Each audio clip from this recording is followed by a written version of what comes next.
오늘의 말씀 고린도후서 1장 1절부터 11절 말씀.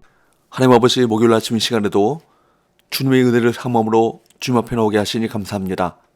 이 시간에도 우리 모두에게 말씀을 통해 하나님의 음성을 들려주옵소서. 예수님 이름으로 기도합나이다. 아멘. 할렐루야. 성경 성도 여러분, 오늘 하루도 하나님의 은혜와 평강이 여러분 삶에 넘쳐나게 축복합니다.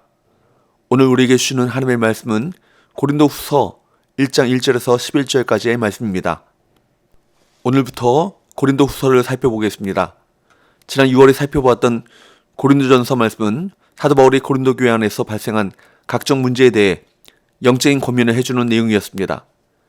그가 직접 고린도 교회를 방문할 수 없었기 때문에 편지를 써보냈는데 이 고민을 듣고 고린도 교회 성도들이 신앙생활에 갱신을 할 수 있었습니다. 이 소식을 들은 바울은 재차 편지를 써서 보냈는데 이번에는 이런 고린도 교회 성도들 향한 위로와 격려의 메시지였습니다. 이에 고린도 후서는 위로의 서신, 위로의 편지라는 별칭을 가지고 있기도 합니다. 1절 2절 하나님의 뜻으로 말미암아 그리스도 예수의 사도된 바울과 형제 디모데는 고린도에 있는 하나님의 교회와 또 온 아가야에 있는 모든 성도에게 하나님 우리 아버지와 주 예수 그리스도로부터 은혜와 평강이 있기를 원하노라. 고린도 교회는 바울의 사도권에 반발하는 성도들이 있었습니다. 그래서 바울은 고린도전서에 이어 고린도후서에서도 하나님께서 자신을 사도로 삼으셨다는 사실을 강조하고 있습니다. 하나님께 선택받아 일꾼이 된 사람은 그 자격의 근거를 자신의 능력에 두지 않습니다. 가장 중요한 것은 그를 일꾼으로 삼으신 분이 누구신가? 그것입니다. 부족한 부분이 많아도 하나님께서 선택하여 세우셨다면 하나님의 일꾼으로서 사역을 감당하게 되는 것이죠. 바울은 자신이 사도된 것은 하나님의 뜻임을 강조하고 있습니다. 그리고 편지를 받는 고린도 교회를 비롯해 아가야의 성도들을 하나님의 교회라고 부릅니다. 교회의 주도권은 그 교회 지도자에게 있는 것도 아니고 성도에게 있는 것도 아닙니다. 교회의 주권은 오직 하나님께 있습니다.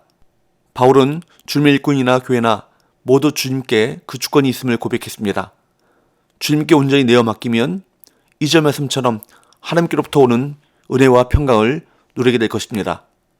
3절 4절 찬송하리로다. 그는 우리 주 예수 그리스도의 하나님이시요 자비의 아버지시요 모든 위로의 하나님이시며 우리의 모든 환난 중에서 우리를 위로하사 우리로 하여금 하나님께 받는 위로로서 모든 환난 중에 있는 자들을 능히 위로하게 하시는 이시로다. 바울은 찬송하리로다 라는 선포로 하나님께 대한 감사의 탄성을 바랍니다. 바울에게 하나님은 우리 주 예수 그리스도의 하나님이시요 자비의 아버지시요 모든 위로의 하나님이십니다. 자비, 즉 긍휼의 아버지로서 사망의 권세 아래 신음하는 죄인들을 구원해 주시는 분이십니다. 고난당한 자들을 위로하시는 위로의 하나님이십니다. 하나님은 온갖 핍박과 고난 가운데 복음을 전하는 사도들을 위로하셔서 그들이 환난 중에 있는 또 다른 사람들을 능히 위로하게 하십니다. 신자가 환난과 위로를 체험하는 것은 고난 중에 있는 다른 사람들을 위로할 수 있는 능력이 되는 것입니다. 5절 그리스도의 고난이 우리에게 넘치는 것 같이 우리가 받는 위로도 그리스도로 말미암아 넘치는도다. 바울은 자신과 일행이 수많은 고난 중에도 그리스도께서 주시는 위로를 넘치게 받았다고 고백합니다. 고난이 넘친 것 같이 위로도 넘친다라는 말은 수많은 고난이 있을지라도 위로도 그만큼 풍성하다는 뜻입니다. 고난당한 만큼 위로를 받았다는 것은 고난을 받을 때마다 그리스도께서 그것을 위로로 바꿔주셨다는 것을 의미하죠. 하나님은 예수 그리스도 안에서 바울을 그분의 뜻대로 부르신 것처럼 우리도 부르셨습니다.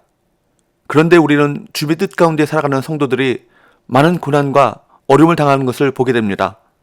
전능하신 하나님께서 함께 하시는데 왜 이러한 고난을 겪게 됩니까? 이로 인해 우리는 하나님의 사랑을 의심하며 구원에 대해 혼란스러워합니다. 고난을 허락하시는 하나님을 의심하기도 합니다. 그러나 이런 생각은 사탄이 주는 것입니다. 우리가 십자가를 볼 때 하나님의 사랑을 확신할 수 있습니다. 우리가 죄인 되었을 때 이미 우리를 사랑하시고 구원하신 하나님의 사랑은 영원히 변하지 않습니다. 하나님은 고난 가운데 있는 우리에게 큰 위로를 베풀어 주십니다. 고난은 바로 이러한 하나님의 큰 은혜, 사랑, 위로를 경험하는 순간이죠. 이러한 위로가 있기에 우리는 절망하지 않고 그분의 더 큰 은혜를 경험하게 되는 것입니다.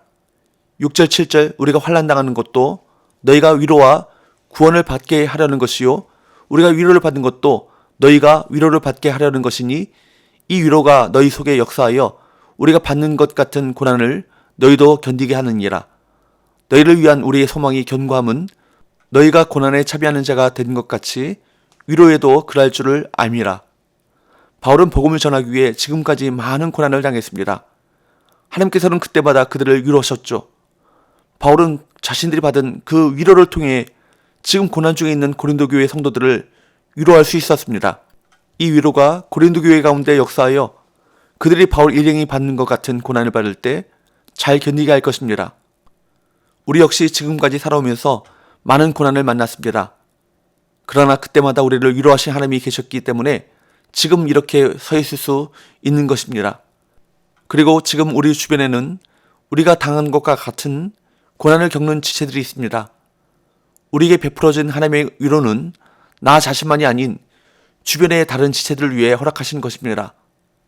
그러므로 주님의 사랑으로 다른 지체들을 돌아보고 나 자신이 받은 하나님의 위로를 나눈다면 공동체도 고난을 이길 힘을 얻게 될 것입니다.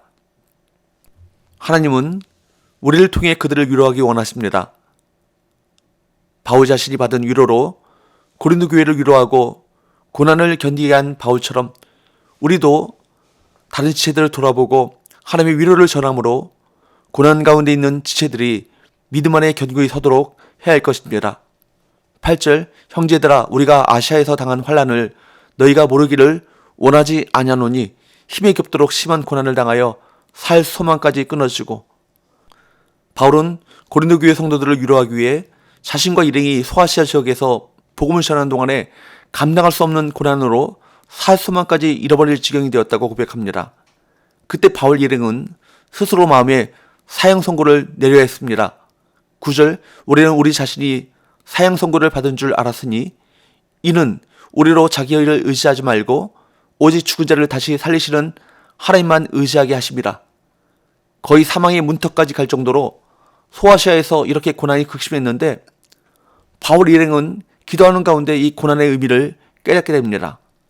자기를 비롯한 사역자들이 스스로를 의지하지 말고 오직 죽은 자를 다시 살리시는 하나님만 의지하게 하도록 만들기 위해서 이 고난을 허락하셨다는 사실을 깨닫게 되는 것이죠.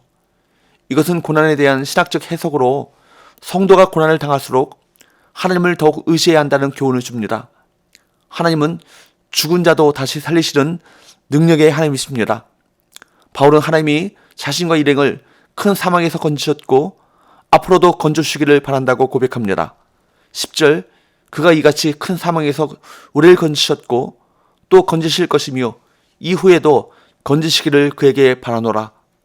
그리고 고린도 교회 성도들에게 자신과 일행을 기도로 도와달라고 부탁합니다. 11절 너희도 우리를 위하여 간구함으로 도우라. 이는 우리가 많은 사람의 기도로 얻은 은사로 말미암아 많은 사람이 우리를 위하여 감사하게 하려 함이라. 바울은 그 기도에 대한 응답으로 자신과 일행에게 하나님의 은사, 즉 하나님의 은총이 주어질 때 성도들이 하나님께 감사하게 될 것을 확신합니다. 우리는 살아가면서 작은 고난뿐만 아니라 극심한 고난도 겪게 되죠. 마치 모든 것이 끝난 것 같아서 삶을 포기하게 되고 절망의 늪에서 헤어나오지 못하는 데까지 처할 수도 있습니다. 주님을 믿으며 살아갈 때 세상으로부터 받는 불이익과 고난은 우리 믿음의 삶을 움츠들게 만들죠. 그럴 때마다 절망과 포기에 머무르는 것이 아니라 위로부터 주어지는 하나님의 진정한 위로를 소망해야 할 것입니다. 바로 우리를 사랑하시는 하나님, 그래서 죽음과 같은 상황에서도 다시 살리시는 하나님을 의지하며 소망해야 할 것입니다. 그분은 우리에게 넘치는 위로를 베푸시며 우리가 다시 일어서게 하실 것입니다. 기도합시다. 하나님 아버지, 어떤 고난 가운데서도 우리를 위로하시는 자비하신 하나님만을 의지하고 소망하게 하옵소서. 또한 주님께로부터 이미 받은 위로로 다른 지체들을 위로하는 성도가 되게 하여 주옵소서. 예수님의 거룩하신 이름으로 기도하옵나이다. 아멘.